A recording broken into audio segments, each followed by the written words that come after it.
Takže ahoj lidi, já vás vítám u dalšího, tedy už třetího videa z Minecraftu na mém channelu a tentokrát vám chci ukázat mapu, jmenuje se Slenderman a vytvořil jsem ji já sám, je to moje mapa vlastní, pak vám ji ukážu celou v kreativu a tak vlastně.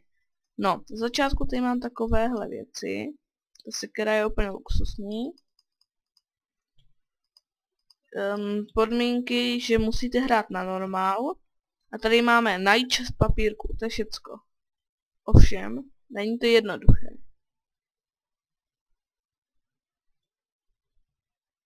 Já sám už si nepamatuju, kam jsem poschovával, protože taky byl ještě labirint.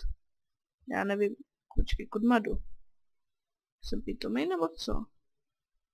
Tady je první, tak. Máme první papírek. Musíme jich najít 6 celkem. No. Já si fakt nepamatuju, kde jsem se schoval. A tady. Protože to je opravdu nehezký bludiště. Jaký bák asi, kam to vypáčilo? Na rámeček. Tady. Aha. No a některé jsem schoval já, některé můj kamoš. Ten tady bohužel už teď se mnou není. Ale to zajistě nevadí. Ne, vidíte, jak je to složité? Nevím, kde... to jsem taky vybral.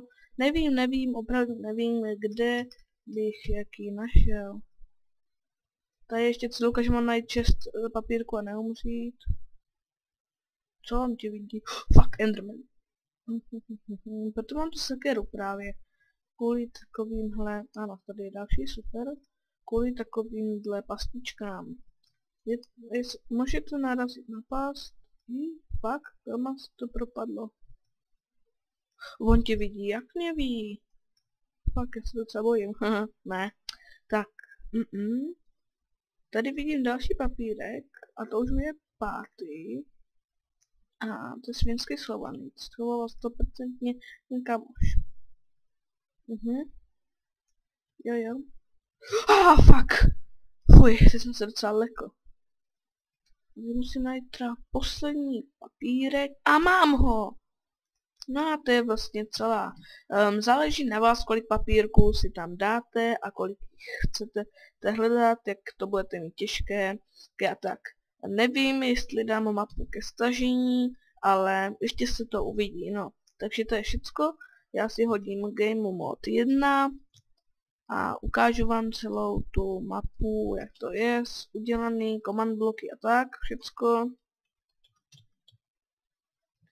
Tak, vlastně tady je ten triple layer wood a ne, tady je prostě command block, co píše, že on tě vidí a tady se padne Endermana. To je ten spawn vlastně a tady je obtížnost, teleport, efekt, noc, game mode 0, game mode 2. Takže toto by bylo všecko z tohohle videa, já se s vámi loučím a těším se na vás u dalších videa, takže ahoj.